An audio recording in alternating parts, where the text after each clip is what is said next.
माता जी की पावन उपस्थिति और जजमानद्वय श्रीमान श्रीमती पूनम देवी दयाल जी, श्रीमान श्रीमती उषा अशोक जी गर्ग,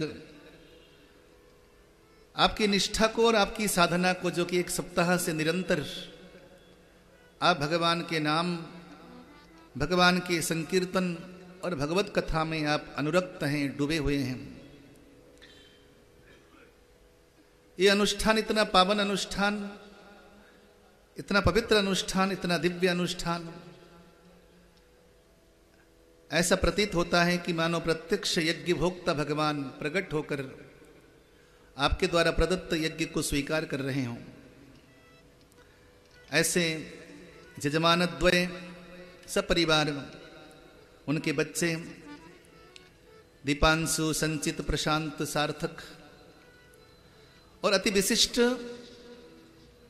अभिन्न पारिवारिक जन भगिनी द्वय श्रीमती सुनीता सुभाष जी, श्रीमती कविता अमित जी, श्रेया, तरुण एवं कनन, ये परिवार के अति विशिष्ट सदस्य जन, आप सभी की निष्ठा को, आप सभी के संयुक्त प्रेम, संयुक्त साधना, और मैं तो ऐसा कहूँगा कि आपका संयुक्त जो तप है, जो कि जन्म जन्मांतर में आपने अर्जित किया है, उसका जो परिणाम आज हमारे समक्ष है। आज इस अनुष्ठान का 7वां दिवस है और ये सफल अनुष्ठान, एक सुफल अनुष्ठान, सफल और सुफल, शुभ फल प्रदान करने वाला, आनंदमय फल देने वाला अनुष्ठान, इसका आज 7वां दिवस की सभा में मैं आप सभी जनों का हार्दिक अभिनंदन, हार्दिक स्वागत करता हूँ। सभी प्रेम से बोलेंगे जय श्री कृष्ण, जय श्री कृष्ण, जय श्री राधे। जय श्री राधे। आइए अपने मन को एकाग्र करें। आज 7वां दिन है।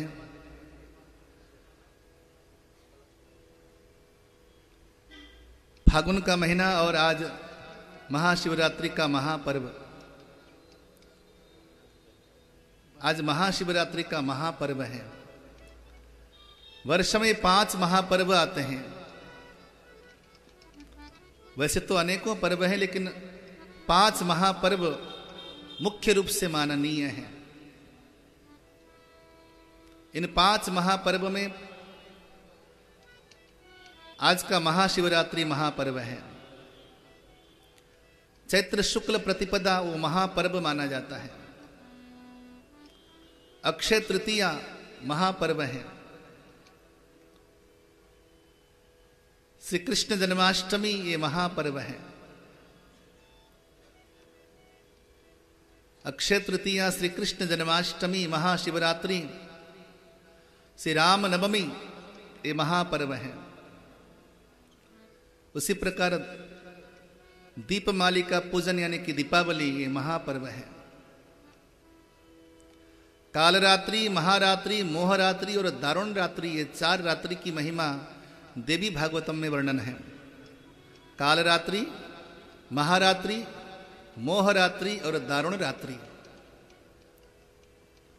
आज की रात्रि को महारात्रि कहते हैं। ये महारात्रि क्यों है? मैं 5 मिनट के लिए मैं शिवरात्रि की महिमा बताऊंगा ताकि आप सबको बोध हो। कई लोगों को जानकारी ही नहीं है कि शिवरात्रि मनाई क्यों जाती है। लोगों की कल्पना यह है कि आज के दिन भगवान शंकर की शादी हुई थी। ऐसी कल्पना है, मान्यता भी नहीं। कई लोगों में, समाज में ऐसी मान्यता है कि आज भगवान शंकर पार्वती का विवाह हुआ था तो शिवरात्रि मनाई जाती है, जो कि गलत है सरासर। ऐसा नहीं है। आज की तिथि है 14। दुनिया में कोई भी ज्योतिषी, मूर्ख से मूर्ख ज्योतिषी भी 14 को विवाह का मुहूर्त तो नहीं निकालता। मैंने परसों रोज कहा था कि 4 तिथियां रिक्त होती हैं। चतुर्थी, नवमी और 14, ये 4 तिथियां खाली, 3 तिथियां खाली होती हैं। चतुर्थी, नवमी, 14, ये 3 तिथियां खाली मानी जाती हैं, जिसमें किसी प्रकार का मांगलिक और शुभ कर्म नहीं करना चाहिए, तो भोले बाबा के विवाह का मुहूर्त निकालने वाले ब्रह्मा जी, और ब्रह्मा जी इतना गलत मुहूर्त निकाल देंगे 14 को। आज के दिन महाशिवरात्रि क्यों मनाई जाती है, महाशिवरात्रि की महिमा क्या है, वो ध्यान से सुनिएगा।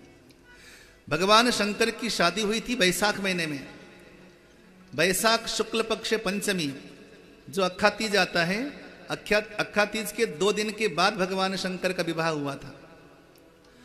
और भगवान शंकर का विवाह का मंडप आज भी है, कोई दर्शन करना चाहे तो। कहा जाता है कि उस मंडप में जाकर जो कोई भी वर वधू, कोई भी लड़का कन्या या वर मत्था टेक ले तो 1 साल के अंदर उसका विवाह पक्का है, निश्चित है। मैंने सैकड़ों लोगों पर मैंने ये कहा है और लोगों ने किया। पश्चिम बिहार की घटना है, लड़की 40 साल की हो गई। बहुत बड़े बैंक की मैनेजर लड़की 45 साल की हो गई, क्योंकि बच्चे आजकल पढ़ते ज़्यादा हैं और नौकरी में ज़्यादा व्यस्त रहते हैं, तो विवाह के बारे में सोचते भी नहीं। लेकिन माता पिता तो परेशान होते ही हैं। और बहुत बड़े बैंक की मैनेजर मुंबई में, शादी के लिए तैयारी न हो, किसी प्रकार से तैयार हो गई तो विवाह की बात बने ही नहीं। लड़की 45 साल की, कैसे होगा। तो मैं कथा कर रहा था पुष्कर इनके पश्चिम बिहार में, तो वो दोनों मेरे पास आए कि महाराज पहले तो बेटी मानती नहीं थी, अब मानने लगी है, और शादी कैसे हो, क्योंकि 2 साल से ढूंढ रहे हैं, बड़ी मुश्किल में है।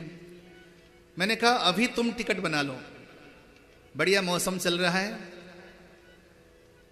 रुद्रप्रयाग से आगे एक स्थान है जहां पर भगवान शंकर का विवाह मंडप है, आज भी वो मंडप है, उसका नाम है त्रियोगी नारायण। रुद्रप्रयाग से लगभग 55 किलोमीटर के आसपास पहाड़ी में त्रियोगी नारायण बड़ा प्रसिद्ध स्थान है। तो रुद्रप्रयाग से त्रियोगी नारायण का मार्ग जाता है, बस जाती है, कारें जाती हैं, वहीं मंदिर तक पहुंचती हैं। अब वहां जाइए, जाकर भोले बाबा का अभिषेक करवा दीजिए, देख लेना 3 महीने से लेकर 6 महीने के अंदर आपकी बिटिया के लिए बहुत बढ़िया लड़का मिलेगा। गजब देखिए, लड़की की आयु 45 साल की और लड़के की आयु 38 साल। कर लो बात, शादी हो गई। यानी कि लगभग लड़के की आयु 7 साल छोटी, और लड़का मान गया, बोला कि शादी तो इसी से करूंगा। बढ़िया शादी हो गई और एक बच्चा भी पैदा हो गया। अभी हमारी नवरात्र में वहीं पर कथा भी है, अभी जो नवरात्र आ रहे हैं उसमें श्रीमद् देवी भागवतम की कथा वहीं करा रहा हूं।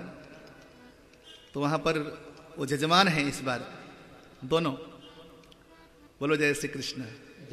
तो कहने का मतलब यह है कि आज भी भगवान शंकर का विवाह मंडप है त्रियोगी नारायण में, रुद्रप्रयाग से लगभग 55 किलोमीटर आगे। तो भगवान शंकर का विवाह हुआ था वैशाख महीने में, और यह महीना है फागुन का। तो फागुन महीने में शिवरात्रि क्यों मनाई जाए। शिवरात्रि यानी कि शिव जमा रात्रि, यानी कि आज से पहले, शिवरात्रि से पहले संसार में केवल और केवल अंधकार था, केवल अंधकार, केवल अंधेरा, प्रकाश था ही नहीं। कई लोग पूछा करते हैं कि जगत की सत्यता प्रकाश है कि अंधकार है। कई लोग पूछते हैं संसार में पहले प्रकाश था या अंधकार था। सच्चाई जान लीजिए, जब सृष्टि का शुभारंभ हुआ तो संसार में केवल अंधेरा था। वो इसलिए भी वास्तविकता प्रतीत होती है। अब देखिए यहां पर इतनी सारी लाइटें लगा रखी हैं, अपने यहां पे लगभग 50-60 लाइटें बढ़िया लगा रखी हैं, जितना प्रकाश है। अब 100 लाइट और बढ़ा दीजिए तो प्रकाश बढ़ेगा, 200 लाइट और बढ़ा दीजिए तो प्रकाश बढ़ेगा। यानी कि जितनी लाइटों की संख्या बढ़ाते जाओ प्रकाश की संख्या बढ़ती जाएगी। अर्थात जगत में अंधकार सत्य है, प्रकाश केवल परमात्मा है। हम अगर जगत की बात करें तो जगत में पहले केवल अंधकार था, चारों ओर अंधकार ही अंधकार था। ऐसे अंधकार में जब परमात्मा को एक से अनेक होने का मन हुआ तो परमात्मा ने पहले दो रूप लिए। शून्य में आकाश, आकाश में वायु, वायु में अग्नि, अग्नि के द्वारा जल। परमात्मा जल में सोने लगा विष्णु के रूप में। उनके नाभि से ब्रह्मा जी उत्पन्न हुए हैं। ब्रह्मा जी ढूंढने लगे अपने उत्पन्नकर्ता को। ये शिव पुराण के आधार पर मैं कथा सुना रहा हूं। शिव पुराण का विद्येश्वर संगीता में ये 8वां और 10वां, 8वां 9वां 10वां, ये 3 अध्याय लगातार। तो जब ब्रह्मा विष्णु आपस में मिले तो विष्णु ने कहा कि मैंने तुमको उत्पन्न किया है। ब्रह्मा जी बोले नहीं, मैंने तुम्हें उत्पन्न किया है। अब वहां पे तीसरा कोई बंदा है नहीं। एक कहावत है नहीं कि ओ अंधों में काना गुरु। अब मैंने तुमको उत्पन्न किया है, वो कहते मैंने तुमको उत्पन्न किया है। दोनों में आपस में द्वंद्व होने लगा, विवाद होने लगा। तो विवाद घनघोर अंधकार की घड़ी थी, क्योंकि दोनों देवता स्वयं प्रकाश थे तो उनको अंधकार प्रतीत नहीं हुआ। क्योंकि देवता स्वयं प्रकाश है तो उनको अंधकार प्रतीत नहीं होता। लेकिन जगत में अंधकार था। वही समय हुआ कि एक दिव्य लिंग प्रकट हुआ। वो लिंग कैसा था? वो ज्योतिर्मय था, ज्योति का लिंग था। इतना विराट था, इतना विराट था कि उसका कोई और छोर नहीं था। वही जो ज्योतिर्मय लिंग प्रकट हुआ, वो जिस दिन वो ज्योतिर्मय लिंग प्रकट हुआ उसी दिन को शिवरात्रि कहते हैं। जिस दिन वो ज्योतिर्मय लिंग प्रकट हुआ, जगत में केवल अंधकार था तो ज्योतिर्मय लिंग प्रकट हुआ, सारे जगत में प्रकाश ही प्रकाश फैल गया। जिस दिन वो ज्योतिर्मय लिंग प्रकट हुआ उसी समय को, उसी दिन को शिवरात्रि कहते हैं। और वहीं से भगवान शंकर की आकाशवाणी हुई, परमात्मा की आकाशवाणी हुई। दोनों देवताओं से कहा कि हे देवताओं, मेरे इस ज्योतिर्मय लिंग का और छोर का पता लगाओ। पहली बात तो जो लिंग शब्द है, लिंग शब्द ये शरीरवाची शब्द है। लिंग यानी कि शरीर। वो ज्योतिर्मय जो शरीर था परमात्मा का, वहां से वाणी निकली कि मेरे इस लिंग का और छोर का पता लगाओ। तो नीचे कौन जाएगा? हे विष्णु आप नीचे चले जाओ, और हे ब्रह्मा जी आप ऊपर चले जाओ। भगवान विष्णु नीचे चले गए, गहरे से गहरे हृदय में गए, लेकिन कहीं भी उसका अंत का पता न लगा। विष्णु थक कर हार कर वापस आ गए। लेकिन ब्रह्मा जी ने झूठ बोला, क्योंकि ब्रह्मा जी के हाथ में 2 सबूत लगे। एक तो भगवान परमात्मा की उस ज्योतिर्मय लिंग की पूजा डेली आदिशक्ति मां पार्वती करती हैं। तो भगवान शंकर को चंपा का पुष्प बहुत प्रिय है। चंपा का पुष्प और केतकी पुष्प, भगवान शंकर को चंपा बहुत प्रिय है। चंपा अगर न हो और बेलपत्र न हो तो भोले बाबा की पूजा अधूरी मानी जाती है। चंपा और केतकी बहुत प्रिय था, लेकिन जब भगवान शंकर के ज्योतिर्मय लिंग में मां पार्वती ने जब केतकी पुष्प चढ़ाया तो चढ़ाते समय वो पुष्प नीचे गिरने लगा। ब्रह्मा जी उसके अंत का पता लगाने के लिए निकले थे। ब्रह्मा जी के हाथ में वो केतकी नाम का पुष्प हाथ में लगा। अब केतकी पुष्प लेकर नीचे आए ब्रह्मा जी। ब्रह्मा जी ने केतकी पुष्प को साक्षी बनाया, कहा कि हे पुष्प तुम जाकर कह देना परमात्मा शिव से कि ब्रह्मा जी ने इस ज्योतिर्मय लिंग के अंत का पता लगा लिया है। तो केतकी पुष्प को गवाह बनाकर ब्रह्मा जी आए। अब भगवान शंकर ने पूछा कि हे ब्रह्मा, क्या तुमने मेरे ज्योतिर्मय लिंग का पता लगा लिया है? तब ब्रह्मा जी ने झूठ बोला कि हाँ मैंने पता लगाया है। और ब्रह्मा जी एक और गवाही को साथ में लेकर आए थे, वो थी गौ माता। क्योंकि भगवान शंकर के जो वाहन वो वृषभ हैं, ये वृषभ जो हैं वो नंदिनी गौ के वंशज हैं। इसलिए गौ माता को साथ में लेकर आए थे। ये पुराणांतर में कथा आती है। कहा कि मैंने पता लगाया है, अगर आपको विश्वास न हो तो केतकी पुष्प से पता कर लीजिए। और गौ माता को साथ में लेकर आया हूं, जो कि नंदी बाबा की वंशज हैं। दोनों ने झूठ बोला कि हाँ, ब्रह्मा जी ने ये शिवलिंग का पता लगा लिया है। तब वहां पर भगवान शिव अत्यंत क्रोधित हुए ब्रह्मा जी पर। हे ब्रह्मा, ऐसा हो नहीं सकता कि जगत में कोई मेरे इस ज्योतिर्मय लिंग का अंत का यानी कि और छोर का पता लगा ले। इसलिए जाओ, मैं तुम्हें श्राप देता हूं कि आज के बाद जगत में कभी भी तुम्हारी पूजा नहीं होगी, यहां तक कि तुम्हारे अपने ही बच्चे तुम्हारी उपेक्षा कर देंगे। तब से भगवान ब्रह्मा जी की पूजा नहीं होती, झूठ बोलने के कारण। और केतकी पुष्प को कहा, हे केतकी, मुझे तुम बहुत प्रिय थे, लेकिन तुमने झूठ बोला, इसलिए आज के बाद मेरी पूजा में तुम्हारा प्रयोग कभी नहीं होगा। इसलिए कहा जाता है कि भगवान शंकर की पूजा में केतकी यानी कि केवड़े का पुष्प, केवड़ा समझते होंगे, जो केवड़ा का पानी, भगवान शंकर के अभिषेक में केवड़े का जल निषिद्ध है। केवड़े का पुष्प, केवड़े का जल, या भगवान शंकर के पूजा अभिषेक में केवड़ा किसी भी प्रकार से निषिद्ध माना जाता है, प्रयोग में लाना नहीं चाहिए। हे केवड़ा, आज के बाद कभी तुम्हारा पुष्प कभी मेरे ऊपर नहीं चढ़ेगा। और गौ माता को भी श्राप दिया, हे गौ, तुमने असत्य बोलकर अपनी वाणी को उच्छिष्ट किया, झूठा किया। इसके बाद जाओ, तुम्हारे शरीर का एक एक अंग अंग पवित्र होगा, लेकिन गौ माता का मुख हमेशा अपवित्र होगा। इसलिए गाय का गोबर उठाओ तो हाथ धोने की जरूरत नहीं है, लेकिन अगर गाय को रोटी खिलाओ तो हाथ धोना बहुत जरूरी है। बोलो जय श्री कृष्ण। गाय के मुख में उच्छिष्टता यानी कि जूठापन रहता है। गौ माता के प्रत्येक अंग अंग में पवित्रता है, लेकिन गौ माता के मुख में पवित्रता नहीं है। और कहा कि तुमने झूठ बोला, इसलिए ऐसा युग आएगा कि तुम अभक्ष्य भक्षण करने लगोगे। तभी तो कलियुग में गौ माता जो मर्जी सो खा रही है, देखते नहीं है, गौ माता कहीं भी जाके मुंह मार देती है। तो ये कारण है कि शिवरात्रि का ही दिन था जिस दिन अपार अंधकार के बीच में ज्योतिर्लिंग प्रकट हुआ। वो दिन आज का ही दिन था, अर्थात आज का दिन सृष्टि का शुभारंभ का दिन है। आज का दिन दुनिया की उत्पत्ति का प्रथम दिन माना जाता है, संसार के उत्पत्ति का पहला दिन माना जाता है, इसलिए ये शिवरात्रि है।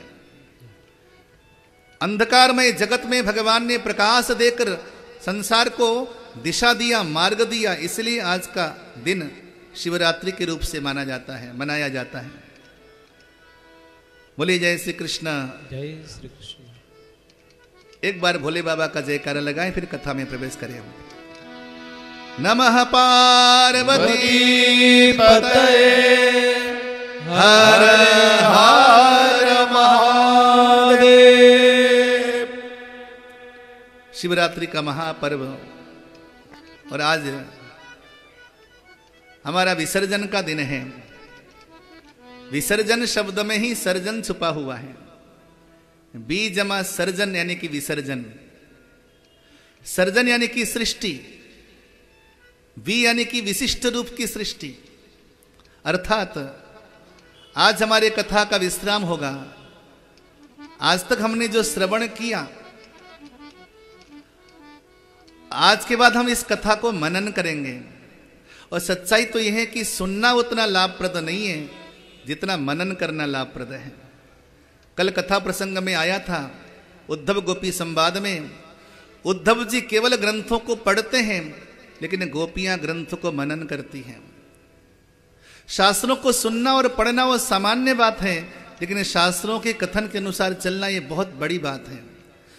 तो इसलिए विसर्जन यानी कि आज के बाद हमने जो बाह्य इंद्रियों से श्रवण किया, कानों से श्रवण किया या आंखों से देखा, आज के बाद हम इसके प्रत्येक पहलू पर गौर करेंगे और जीवन में इसको उतारने का हर संभव प्रयास करेंगे। उसी का नाम है विसर्जन। भगवान का विवाह हुआ रुक्मिणी मां के साथ। मां रुक्मिणी साक्षात लक्ष्मी है। भगवान श्री कृष्ण प्रत्यक्ष नारायण हैं, स्वयं शिव हैं। और मां रुक्मिणी के गर्भ से 10 संतानों का जन्म हुआ। सबसे बड़े संतान का नाम था प्रद्युम्न। ये प्रद्युम्न साक्षात विष्णु के ही अंश थे। संबरासुर नाम का एक दानव था। उसको ये वरदान था कि भगवान श्री कृष्ण के घर में जो सबसे बड़ा पुत्र जन्म लेगा उसी के हाथों के द्वारा तेरी मृत्यु होगी। संबरासुर प्रतीक्षा करके बैठा था कि कब वो दिन आएगा कि भगवान श्री कृष्ण के घर में ज्येष्ठ पुत्र जन्म लेगा। खबर लगी उसको। अभी प्रद्युम्न महाराज प्रसूता गृह में थे, 10 दिन भी नहीं हुए थे। संबरासुर ने छल से आकर प्रद्युम्न महाराज को, भगवान को हरण कर लिया। भगवान के ज्येष्ठ पुत्र को हरण कर लिया और हरण करके ले जाकर सागर में फेंक दिया। इंसान अपनी मौत से बचने का हर संभव प्रयास करता है, लेकिन एक बात आपसे कहूं, ज्यादा माथापच्ची न करो। मैंने कथा में प्रथम ही कह दिया है, हमारी सारी कहानी लिखी जा चुकी है, केवल हम यहां पर अभिनय कर रहे हैं। बढ़िया अभिनय कर लो तो पुरस्कार मिलेगा। कहानी में कोई काट छांट नहीं होगी। बोलो जय श्री कृष्ण। कहानी में कोई काट छांट होने वाली नहीं है। कोई ऐसा सेंसर बोर्ड नहीं कि वहां पे कैंची चला दे। ठीक है, दुनिया वाले जो पिक्चर बनाते हैं वहां पर तो सेंसर बोर्ड में जाती है चीजें, वहां पे कटने छटने के चांस हैं, लेकिन हमारी आपकी कहानी में कोई काट छांट हो नहीं सकती। तभी मुझे बड़ा अच्छा लगता है। हम इसको गा लेते हैं आज।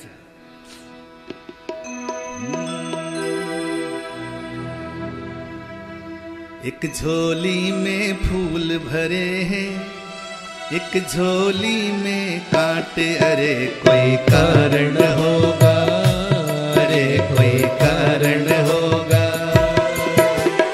एक झोली में फूल भरे हैं, एक झोली में कांटे, अरे कोई कारण होगा, अरे कोई कारण होगा। तेरे बस में कुछ भी नहीं, ये तो बांटने वाला बांटे, अरे कोई कारण होगा, अरे कोई कारण होगा। तेरे बस में कुछ भी नहीं, ये तो बांटने वाला बांटे, अरे कोई कारण होगा, अरे कोई कारण होगा। पहले बनती है तकदीरें, फिर बनते हैं शरीर।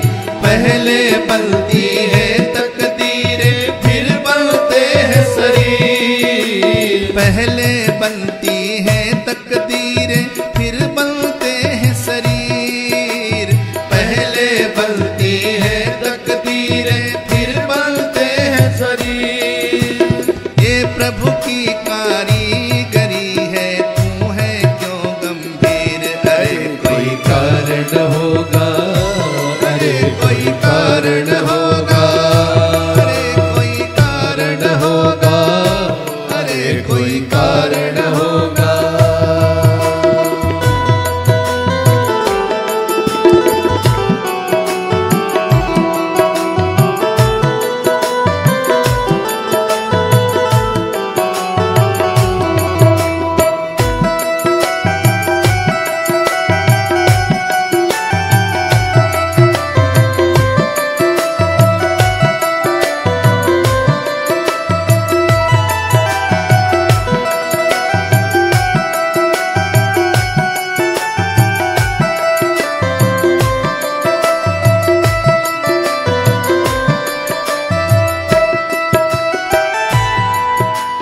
सांप भी डस ले तो मिल जाए किसी को जीवन दान।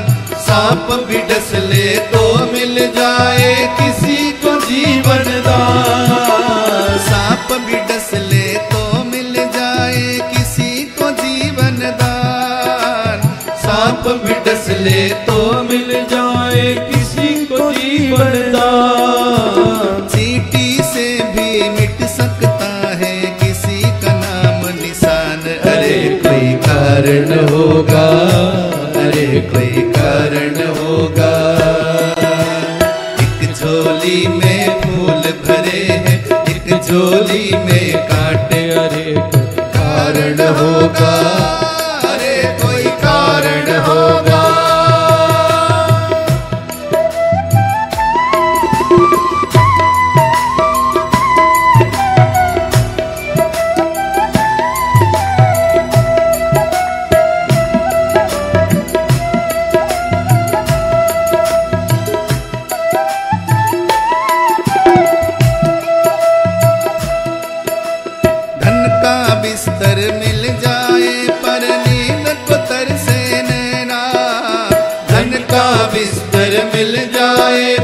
नींद को तरसे नैना।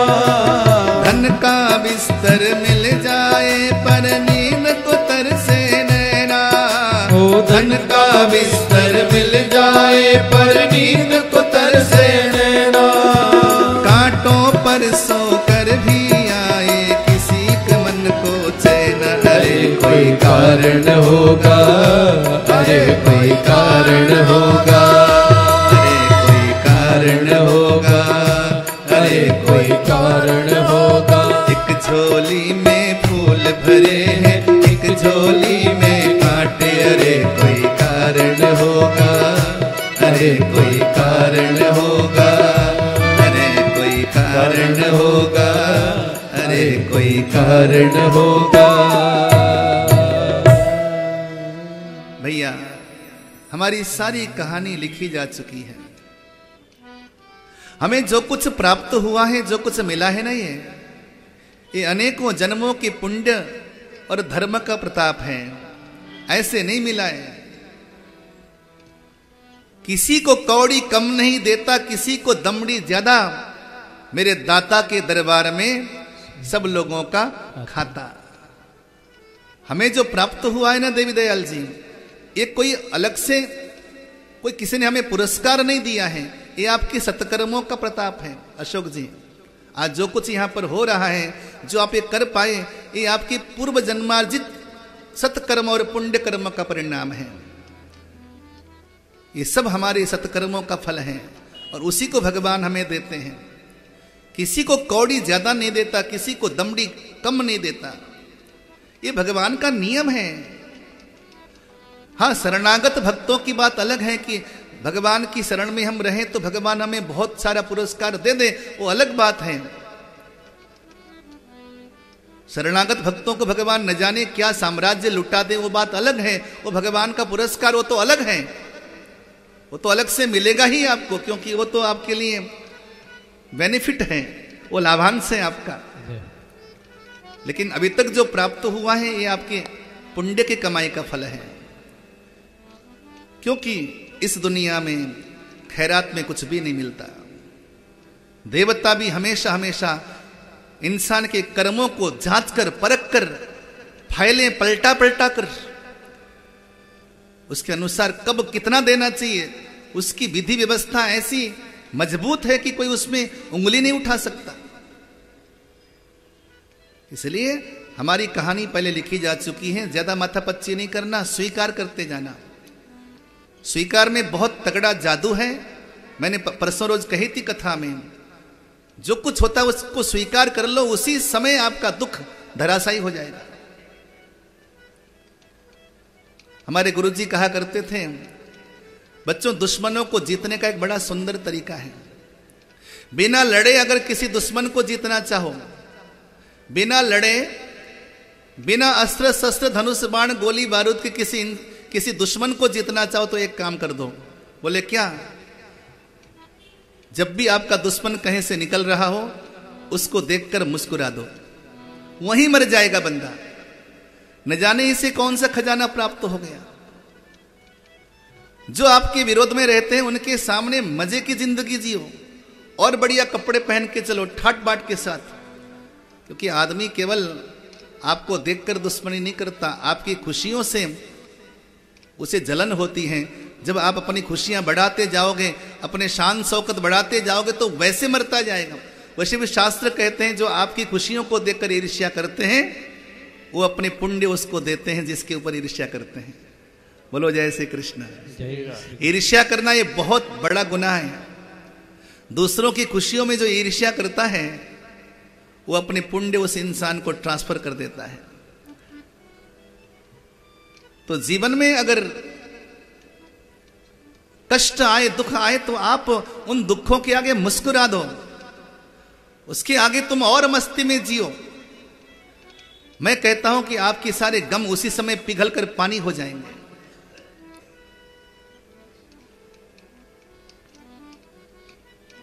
तो यहां पर संबरासुर अपनी मौत को मारने के लिए निकला है। ऐसा कभी हो सकता है कि अपनी मौत को कोई मार दे? लेकिन देखो, मूढ़ आदमी भगवान प्रद्युम्न को चुराकर ले जाकर सागर में फेंक दिया। कैसे बचता? विधि का विधान तो देखो। भगवान प्रद्युम्न को एक मछली ने निगल लिया, मछली खा गई, और वो मछली को एक मछुआरे ने पकड़ लिया। वो मछुआरा वो व्यक्ति था जो संबरासुर के रसोई घर में मछलियां सप्लाई किया करता था। कर लो बात। अब मौत को मारने का प्रयास कर रहा था, ये तो मौत घूम फिर कर उसी के रसोई घर में पहुंच गया। ये सारा विधि का विधान है, इसे कोई काट नहीं सकता। अब देखिए, उसी रसोई घर में एक स्त्री काम करती है, उसका नाम है माया देवी। ये भगवान प्रद्युम्न के पूर्व जन्म की पत्नी है रति। भगवान प्रद्युम्न पूर्व जन्म में विष्णु के अंश में कामदेव थे। भगवान शंकर ने कामदेव को जलाया था। उसकी पत्नी को यह वरदान दिया था कि तुम्हारा पति द्वापर युग में भगवान श्री कृष्ण का पुत्र बनकर आएगा। वही कामदेव आज प्रद्युम्न बनकर आए हैं। माया देवी ने अपने पति को पहचान लिया। कमाल देखिए, पत्नी 25 वर्ष की है और पति केवल 11 दिन के हैं। पहचान लिया। अपने पति की सेवा मातृवत करने लगी। जैसे मां सेवा करती अपने बच्चों की, उसी प्रकार आज माया देवी मातृवत सेवा करने लगी अपने पति की। माया देवी पहचानती है, हर प्रकार की सिद्धियां हैं माया देवी के पास, सारी विद्या उसके पास है। पहचान लिया अपने पति को। और सुनिए, पत्नी केवल पत्नी नहीं होती, अलग अलग अवस्था में पत्नी की भूमिका चेंज होती है। कभी कभी पत्नी मंत्री की भूमिका में आती है घर में। सही और गलत की मंत्रणा पत्नियों से भी लेना चाहिए, क्योंकि पत्नी गृहलक्ष्मी है। हमारे पूज्यपाद गुरुदेव महाराज कहा करते थे, घर की नारी लक्ष्मी है, अगर उसके विरोध में जाकर कोई काम करोगे, हो सकता आज तुम्हें सामान्य सक्सेस मिल जाए, लेकिन उसका अंत बहुत भयानक होने वाला है। इसलिए घर की लक्ष्मी को विश्वास में लेकर ही कोई काम करना चाहिए। कार्येषु मंत्री करणेषु दासी, कार्येषु दासी करणेषु मंत्री, रूपेषु लक्ष्मी क्षमया धरित्री। पत्नी अलग अलग जगह अपनी अलग अलग भूमिका निभाती है। भोजन कराने का समय हो तो पत्नी बनकर भोजन नहीं करा सकती। भोजन तो केवल मां ही करा सकती है। उस पत्नी को मां की भूमिका में आना ही होगा।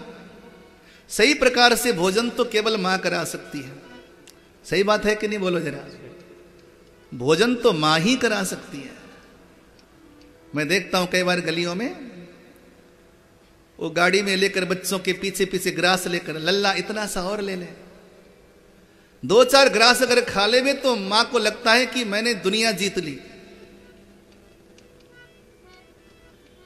अपने बच्चे को हृष्ट पुष्ट करने के लिए कितने सारे पापड़ बेलती है,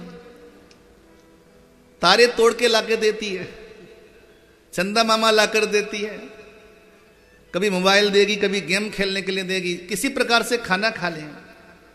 इतने पापड़ बेलती है मां खाना खिलाते समय। भोजन तो केवल और केवल मां करा सकती है। उसी प्रकार पत्नी भी सही प्रकार से भोजन तब करा सकती है जब पत्नी मां की भूमिका में आ जाए।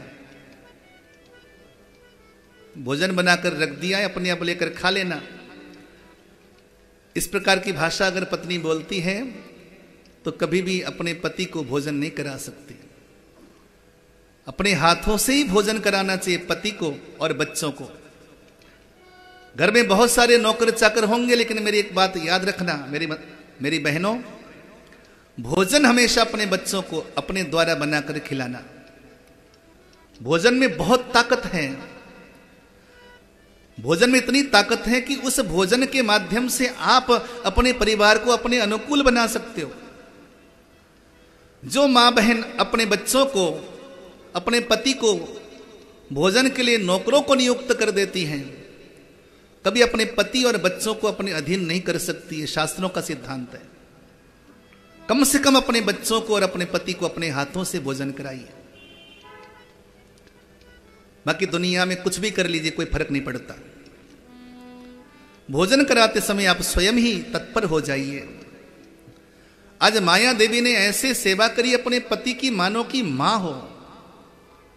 प्रद्युम्न भगवान आज 15 साल के हो गए। सारी विद्याओं को दान कर दिया माया देवी ने। पत्नी ने सारी विद्याएं, सारी कलाएं सिखाई, युद्ध की कलाएं, शास्त्रों की सारी विद्याएं सिखाकर आज प्रद्युम्न भगवान को माया देवी के व्यवहार में अंतर नजर आया। तो प्रद्युम्न ने पूछा कि आप हो कौन, क्योंकि आपने मां बनकर मेरा भरण पोषण किया है, लेकिन आपका व्यवहार कुछ अलग लगता है आजकल।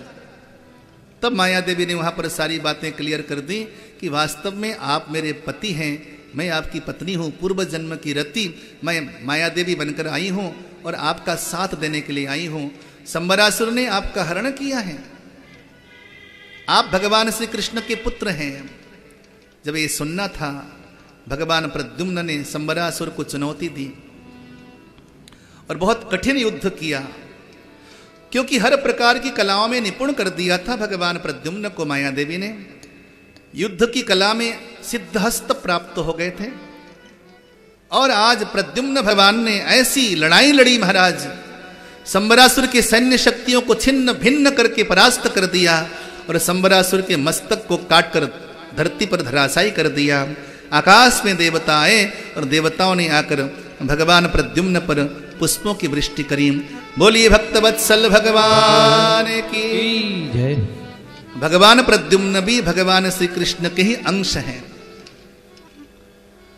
परमात्मा जब भी अवतार लेता है तो 4 व्यूह लेकर आता है, चाहे राम अवतार में, चाहे कृष्ण अवतार में, किसी भी अवतार में भगवान अपने 4 परिवार के साथ आते हैं।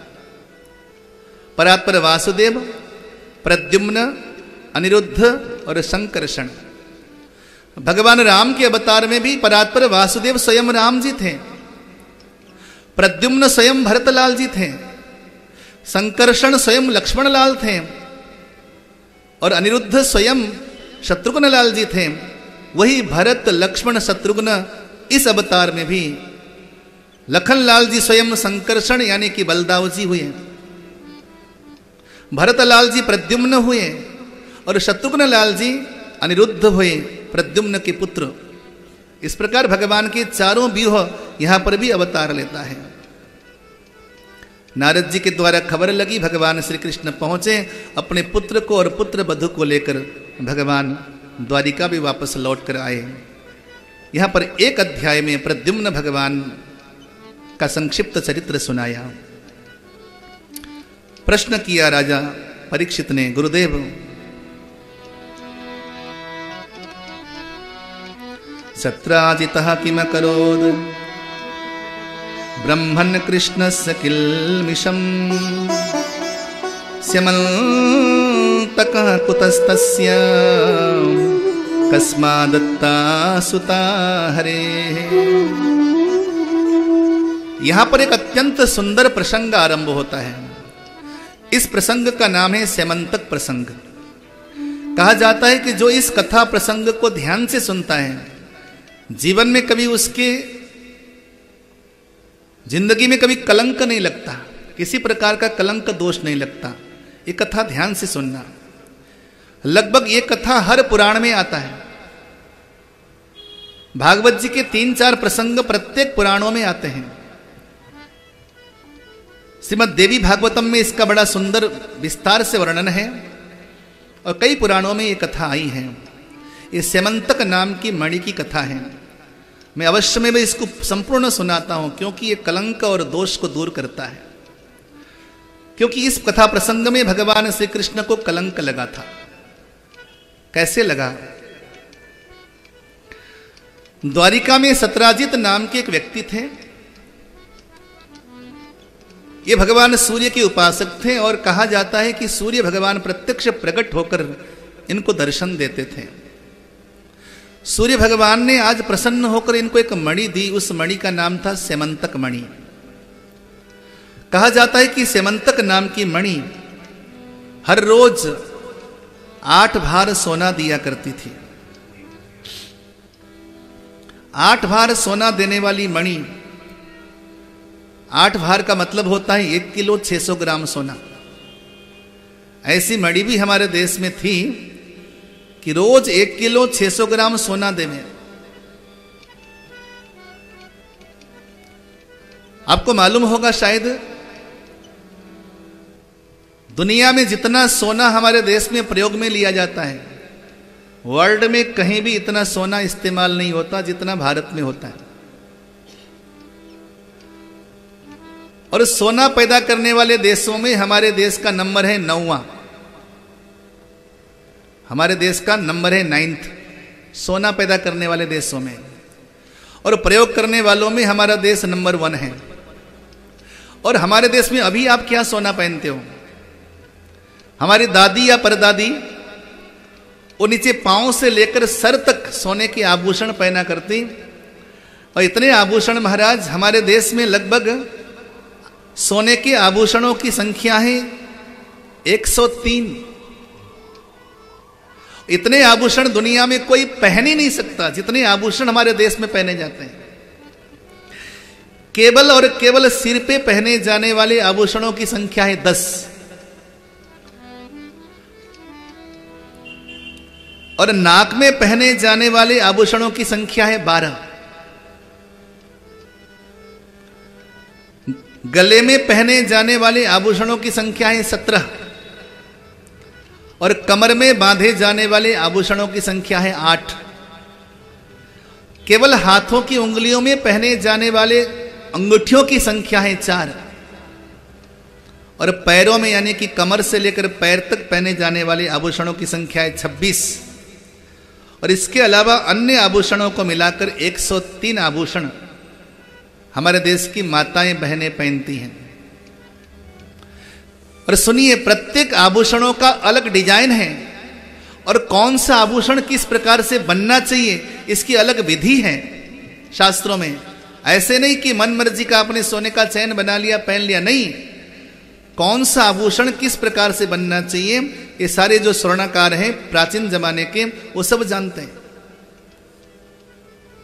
साकली, राखड़ी, शीश फूल, टीका, मांग, मेमंद, टीडी भलको, झेला, बिंदी, तिलक, बलनी, ओंगनिया, टोटी, झुमका, बाली, ये कानों के आभूषण।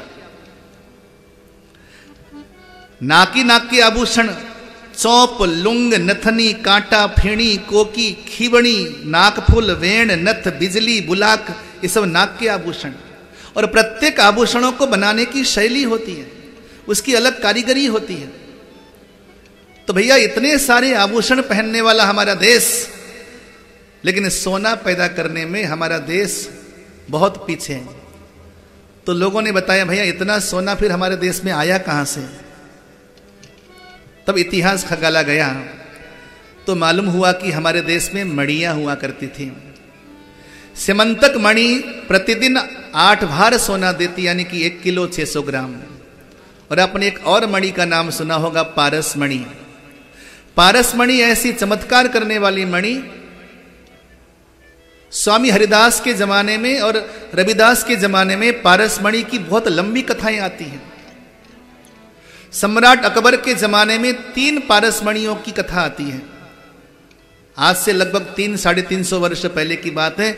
सम्राट अकबर के जमाने में 3 पारस मणियों की कथा आती है। सोने की कीमत तो अब बढ़ी है महाराज, पहले के जमाने में सोने की कोई कीमत नहीं थी।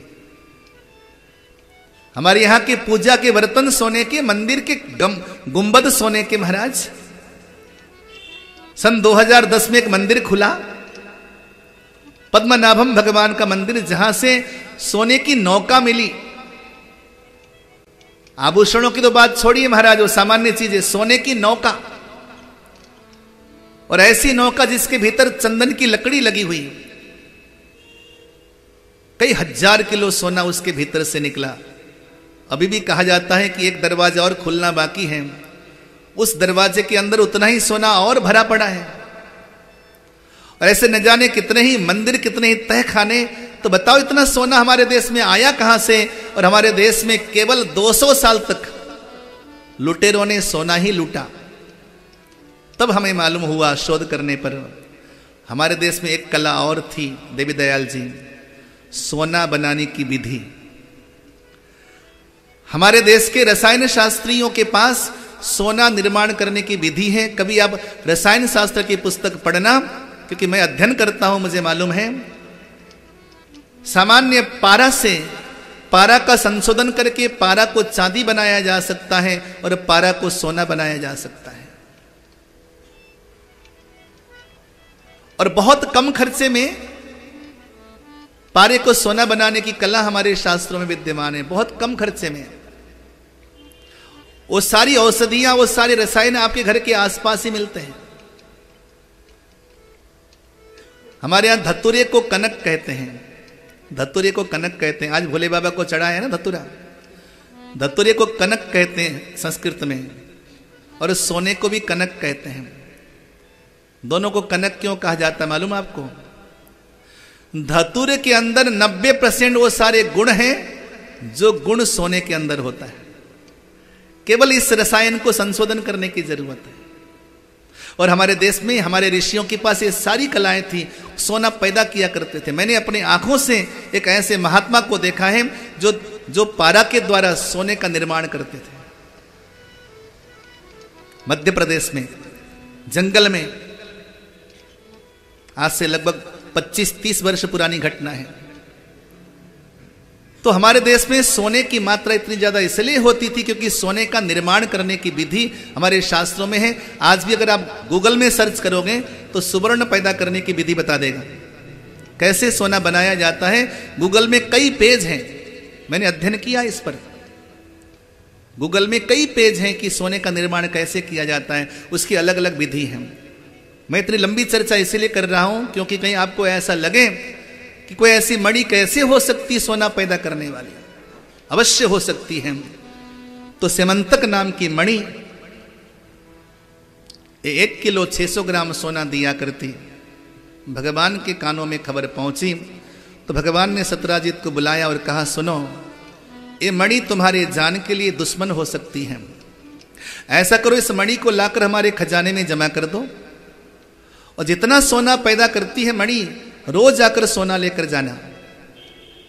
लेकिन सतराजीत को लगा कि भगवान मेरी मणि से जलते हैं। कभी कभी किसी को हिदायत देने से पहले, किसी की भलाई की बात करने से पहले उस व्यक्ति की प्रकृति के बारे में थोड़ी सी जानकारी रख लो, नहीं तो लेने के देने पड़ सकते हैं। कभी कभी इंसान को उसकी भलाई की बात कहना भी आपके लिए घातक सिद्ध हो सकता है। सतराजीत को लगा कि भगवान हमारी मणि से जलते हैं, मणि ले जाकर जमा नहीं किया। 3 दिन के बाद सतराजीत का छोटा भाई प्रसेनजीत उस मणि को गले में धारण करके शिकार करने के लिए वन में गया, और आज किसी हिंसक सिंह ने उसके भाई को वध कर दिया, खा गया। मणि धरती पर पड़ी रह गई। 3-4 दिन के बाद भी उसका भाई लौटकर नहीं आया तो सतराजीत को यह विश्वास हुआ कि कृष्ण ने मणि की बात कही थी, हो न हो श्री कृष्ण ने हमारे भाई का वध कर दिया और मणि को चुरा कर ले गया। देखिए, ऐसे कलंक लगता है। नहीं तो कलंक लगने का कारण क्या है? हमने तो भलाई की बात कही थी। अब तो कानों कान भगवान के पास ये बात पहुंची कि सतराजीत ने हमें कलंक लगा दिया है। भगवान 4 यादवों को साथ में लेकर वन की ओर निकल पड़े, और वन की ओर निकलने पर कई दिनों तक ढूंढते रहे, महीनों तक ढूंढते रहे मणि को, क्योंकि कलंक दूर करना है। इस दुनिया में ना 3 तरह के लोग होते हैं। सर्वोत्तम लोग वो हैं जो कि इज्जत को चाहते हैं, इज्जत को बरकरार रखना चाहते हैं। इज्जत इस दुनिया में सबसे बड़ी कमाई है। इज्जत गंवाने में 2 पल नहीं लगता और इज्जत बनाने में पूरी जिंदगी लग जाती है। इज्जत को बनाना चाहिए। इज्जत मिल जाए ये बड़ी चीज नहीं है, लेकिन इज्जत बरकरार रहे ये बहुत बड़ी चीज है। उत्तम लोग हमेशा मान यानी कि इज्जत चाहते हैं, और मध्यम लोग धन भी चाहते हैं और इज्जत भी चाहते हैं। लेकिन अधम लोग यानी कि निम्न कोटि के लोग इज्जत चाहे चली जाए लेकिन पैसा ही पैसा चाहते हैं। उत्तमाः मानमिच्छन्ति धनम मानम च मध्यमाः अधमाः धनमिच्छन्ति मानो ही महताम धनम। भैया इसमें आवाज दे दें, आवाज नहीं है इसमें, थोड़ा चेक कर लो आके तुम, प्रेम से बोलिए जय श्री कृष्ण। अब आवाज आई इसमें, बताइए। उत्तमाः मानमिच्छन्ति धनम मानम च मध्यमाः अधमाः धनमिच्छन्ति मानो ही महताम धनम। उत्तम लोग हमेशा मान चाहते हैं, सम्मान चाहते हैं। मध्यम लोग मान और धन दोनों चाहते हैं, लेकिन अधम लोग केवल धन चाहते हैं। मैं कलंक को मिटाऊंगा कहीं जाकर भी। घूमते रहे भगवान कई महीनों तक। एक दिन एक पहाड़ की श्रृंखला से एक प्रकाश नजर आया। भगवान गए, जाकर देखा तो मणि पड़ी हुई थी। जैसे भगवान ने मणि उठानी चाहिए, पीछे से जामवंत महाराज ने आकर भगवान पर आक्रमण कर दिया। अपने जामवंत महाराज का नाम सुना होगा। ये भगवान राम के बहुत प्रिय मंत्री थे, ये रीछ थे, ब्रह्मा जी के अवतारी थे। जीवन में हमेशा भगवान के सामने जाकर अच्छी चीज मांगना और अपने रिश्तों के प्रति ना एक ईमानदारी रखना और रिश्तों को सही प्रकार से निभाना और हर रिश्ते की एक अहमियत है उसको समझना। आजकल हमने रिश्तों की महिमा को नहीं समझी। चाचा जी चाचा होते हैं, ताया जी ताया होते हैं, मामा जी मामा होते हैं, पड़ोसी अंकल होता है। हमने क्या किया? सबको गट्टम गट्टा कर दिया, सब अंकल ही अंकल हो गए। मामा जी अंकल हो गए, ताया जी अंकल हो गए, चाचा जी अंकल हो गए, पड़ोसी भी अंकल हो गया। अब बताइए ना कि पड़ोसी या तुम्हारा कोई भी व्यक्ति जो कि दूर का व्यक्ति है वो अंकल, और मामा भी अंकल, और चाचा भी अंकल, और ताया जी भी अंकल, सारे अंकल हो गए। तो उसमें आपस में इनमें सब में क्या क्या महत्व देखा आपने? मामा जी होते हैं। जितना प्यार मां करती है मामा दुगना करता है, इसलिए उसका नाम मामा है। बोलो जय श्री कृष्ण। हमने अपने रिश्तों की महिमा को पहचानी नहीं। हमने पाश्चात्य जीवन जीने के चक्कर में हमने भारतीय सभ्यता को भुला दिया। ससुर जी होते हैं, पिताजी होते हैं। ससुर जी में और पिताजी में फर्क है, ये समझना होगा। हमने पिताजी को भी पिताजी कर दिया और ससुर जी को भी ससुर जी कह दिया। दोनों में अंतर है। हर रिश्ते में एक मर्यादा है, एक परिधि है, उसको समझना होगा। भारतीय जो जीवन शैली है बिल्कुल अलग है। हम आज भी ब्रिटेन नहीं बन सकते, हमारी शैली तैयार नहीं है। हमारी जीवन शैली आज भी भारतीय है और 100 साल तक तो मेरे ख्याल से नहीं बन सकते हम। और हमारी जीवन शैली इतनी उत्तम है कि बाहर के लोग हमारी जीवन शैली को जीना चाहते हैं और हम भागे जा रहे हैं बाहर के चक्कर में। जामवंत महाराज ने गलती ये कर दी, क्योंकि बड़े पहलवान थे, इनके बराबर का टक्कर का कोई योद्धा नहीं था, इन्हें मल्ल युद्ध करना था। तो राम जी के सामने जाकर मल्ल युद्ध का प्रस्ताव रख दिया। राम जी ने कहा खबरदार, तुम अपने रिश्ते को सही प्रकार से निभाओ। मैं तुम्हारा स्वामी हूं और तुम मेरे सेवक हो। सेवक को सेवक बनना चाहिए और स्वामी को स्वामी बनना चाहिए।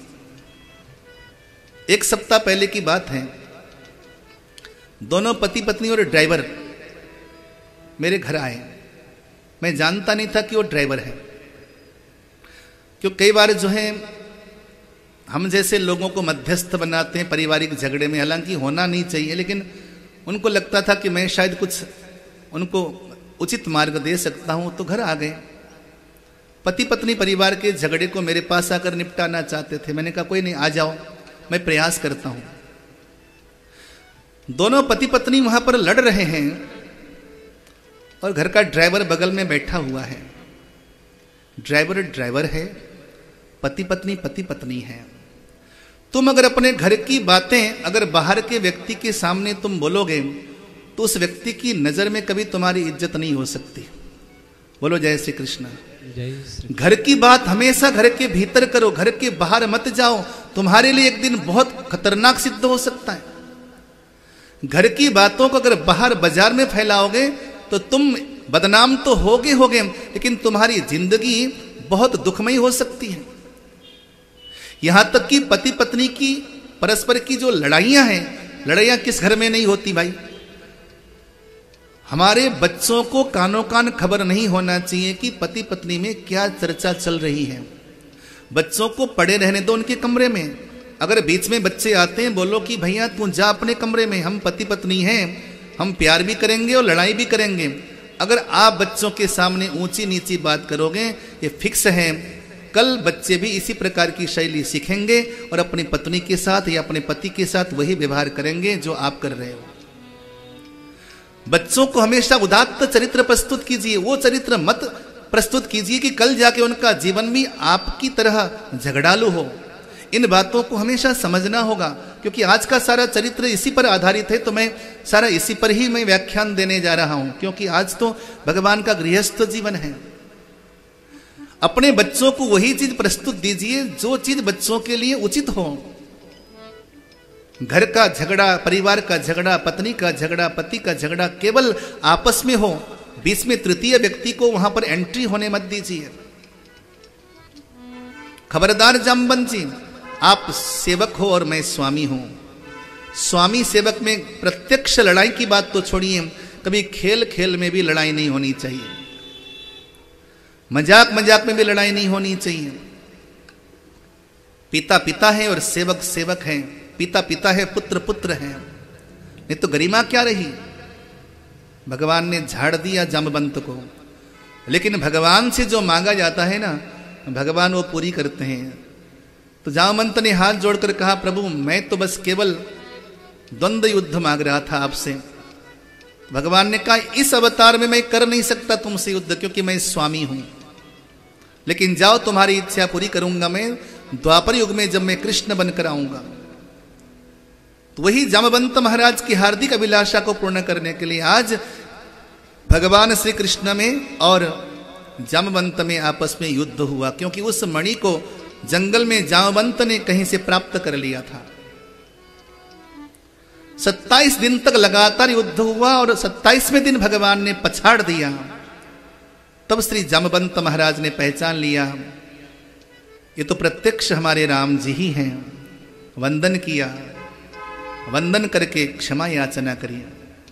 तो भगवान ने कहा, आप चिंता न करो, आपकी इच्छा के अनुरूप मैंने आपको वरदान दिया था, मैंने क्षमा कर दिया। तो श्री जामवंत महाराज ने कहा, प्रभु ये मणि लीजिए, मेरे पास एक बड़ी प्यारी पुत्री है, उसका नाम है जाम्बवती। आप मेरी पुत्री का विवाह, पुत्री का पाणी ग्रहण कर लीजिए। तो विधिवत अपनी पुत्री को भगवान के हवाले कर दिया प्रायश्चित के रूप में, और मणि लेकर भगवान लौटकर द्वारिका में आए और सत्राजित के हाथ में मणि रख दिया। मणि रखकर कहा, तुमने हमारी बदनामी कर दी, लेकिन ये रही आपकी मणि।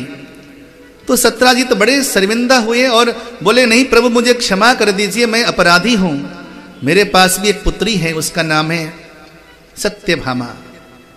आप सत्यभामा से विवाह करके आप मेरा प्रायश्चित पूरी कर दीजिए। भगवान बोले, मैं पहले से मैरिड हूं, मेरे पास 2 पत्नियां हैं। बोले, नहीं, सत्यभामा आपसे प्रेम करती है और कहती है कि श्री कृष्ण के अलावा और किसी से विवाह नहीं करूंगी, तो आपको इससे विवाह करना जरूरी है। इस प्रकार भगवान ने सत्यभामा से विवाह कर लिया, लेकिन भगवान ने मणि नहीं ली। सत्राजित बोला कि मणि आप रख लीजिए। भगवान ने कहा, खबरदार, अब इस मणि को अपने पास में रख ही नहीं सकता। सुनो ध्यान से, भगवान जीवन में हर किसी को एक अवसर देता है। अगर उस अवसर के घोड़े में आप सवार हुए तो आपको कामयाब होने के लिए दुनिया में कोई रोक नहीं सकता, लेकिन भगवान बार बार अवसर देता भी नहीं। सत्राजित को भगवान ने एक अवसर दिया था, लेकिन आज भगवान को ही कलंकित कर दिया। मणि भगवान ने ली नहीं। अब भगवान द्वारिका में नहीं थे, मौका पाकर सत्राजित को मार डाला एक दुष्ट ने।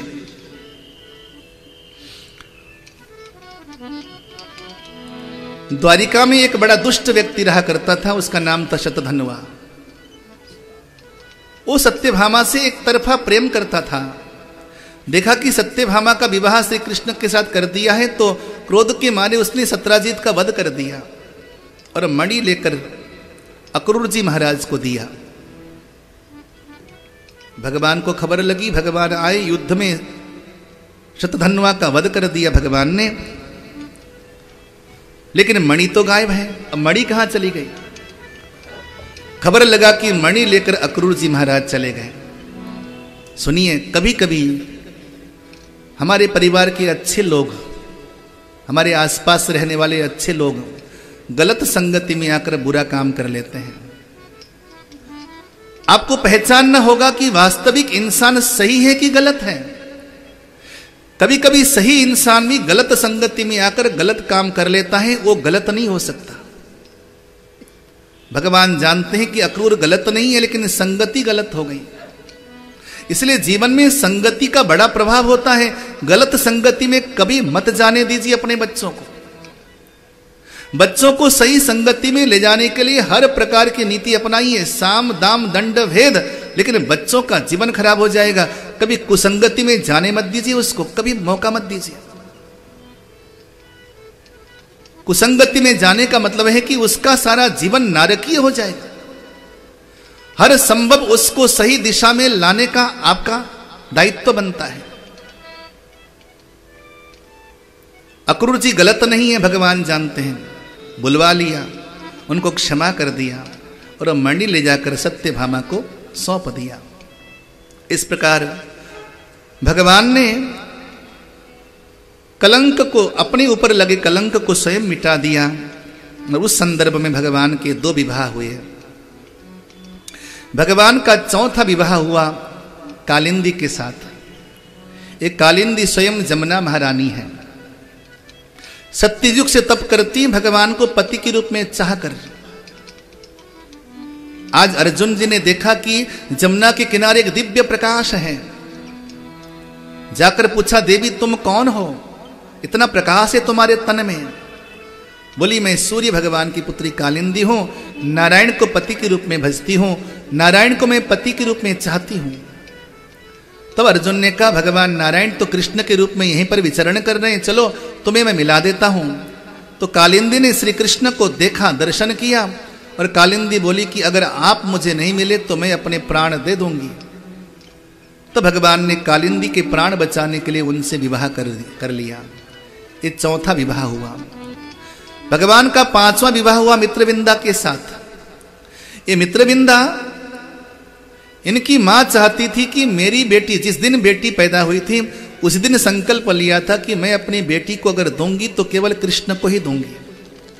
मां की इच्छा की पूर्ति के लिए भगवान ने उसका पाणी ग्रहण किया। भगवान का 6ठा विवाह हुआ नागनजीती के साथ। महाराजा नग्नजीत की कन्या थी नागनजीती। भगवान ने स्वयंवर में जीता। 7वां विवाह हुआ भद्रा के साथ।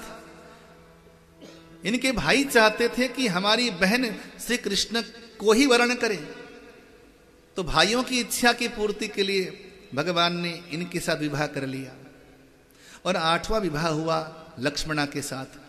ये लक्ष्मणा भगवान ने हरण करके ले आए, क्योंकि लक्ष्मणा भगवान से प्रेम करती थी, लेकिन इनके माता पिता अयोग्य वर के साथ विवाह करना चाहते थे। उनके प्राण को बचाने के लिए भगवान को विवाह करना मजबूरन पड़ा। थोड़ा ध्यान से सुना होगा आपने, ये जो भगवान की 8 शादियां हुई, एक भी विवाह में भगवान की ओर से अप्रोच नहीं है। सभी अप्रोच सामने की ओर से हैं। और इस प्रकार के धर्म संकट डाले गए हैं विवाह के लिए, यदि आप विवाह नहीं करोगे तो मैं अपने प्राणों का त्याग कर दूंगी।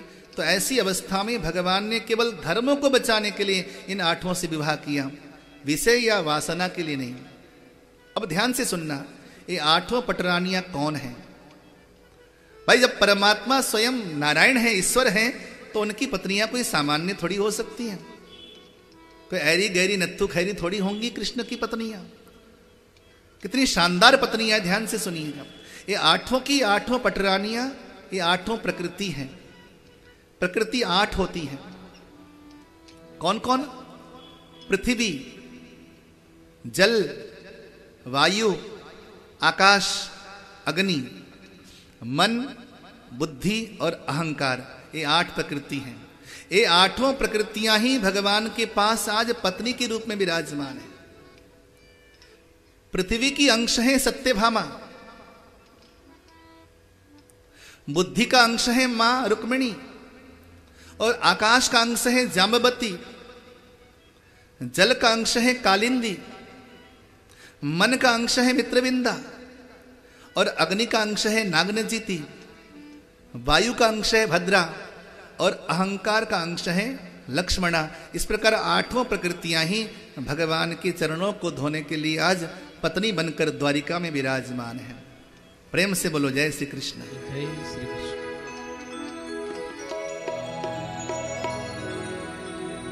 ये आठों पटरानियां भगवान से बहुत प्रेम करती हैं।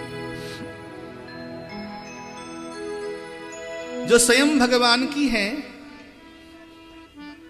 नित्य भगवान की हैं। हम अगर भगवान के हैं तो हमें क्या डर है?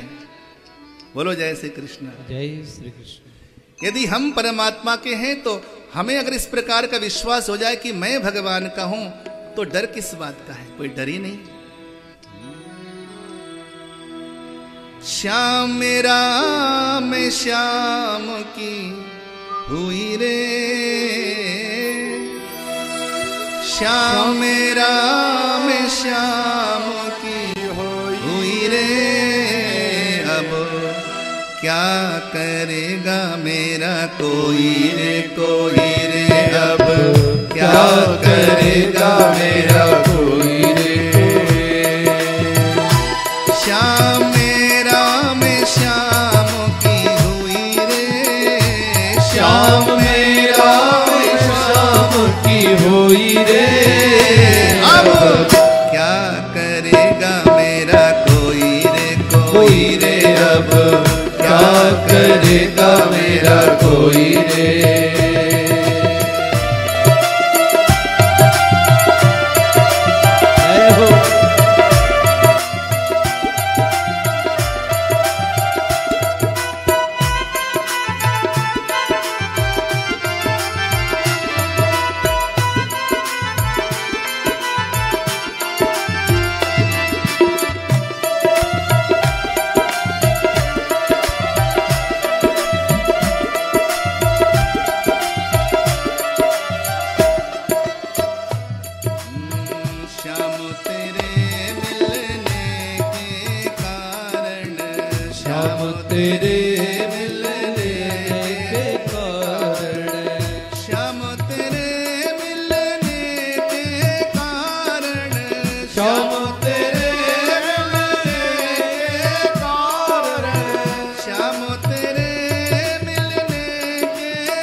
सोई रे, अब क्या करेगा मेरा कोई रे, कोई रे, अब क्या करेगा मेरा कोई रे, अब क्या करेगा मेरा कोई रे, कोई रे, अब क्या करेगा मेरा कोई रे।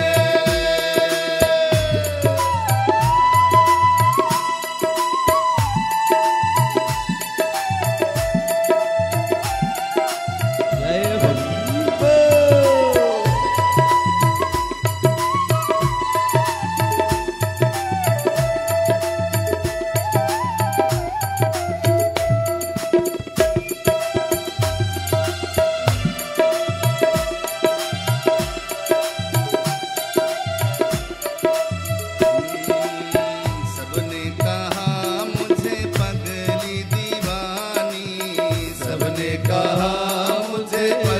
पगली दीवानी।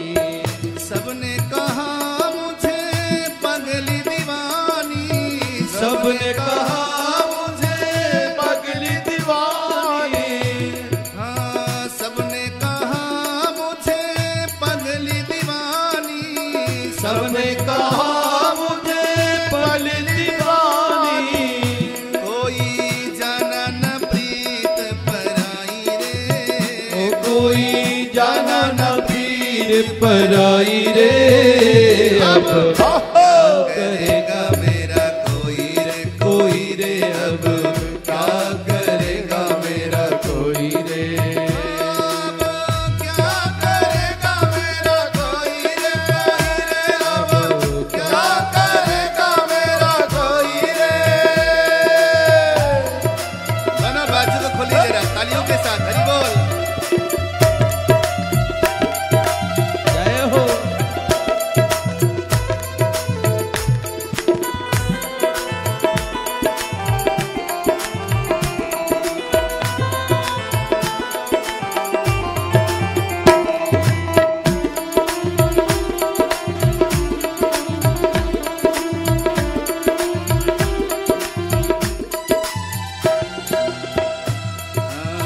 एक लंग मथुरा, एक लंग गोकुल, एक लंग मथुरा, एक लंग गोकुल। एक लंग मथुरा, एक लंग गोकुल, एक लंग मथुरा, एक लंग गोकुल। एक लंग मथुरा, एक लंग गोकुल, एक लंग मथुरा, एक लंग गोकुल। एक तो बीच में जमुना बही रे, ओ ये तो बीच में यमुना बही रे। अब क्या करेगा मेरा कोई रे, कोई रे। अब क्या करेगा मेरा कोई रे। अब क्या करेगा मेरा कोई रे, कोई रे। अब क्या करेगा मेरा कोई रे।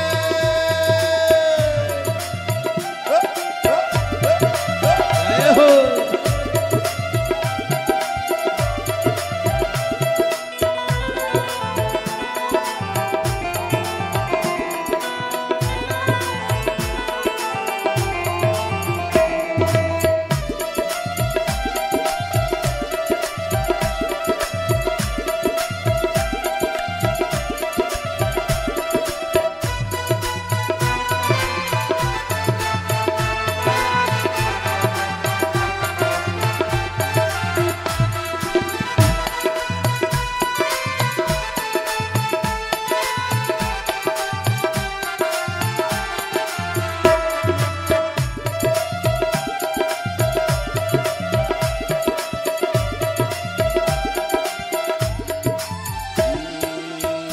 गोकुल ढूंढा मथुरा ढूंढी, गोकुल ढूंढा मथुरा ढूंढी।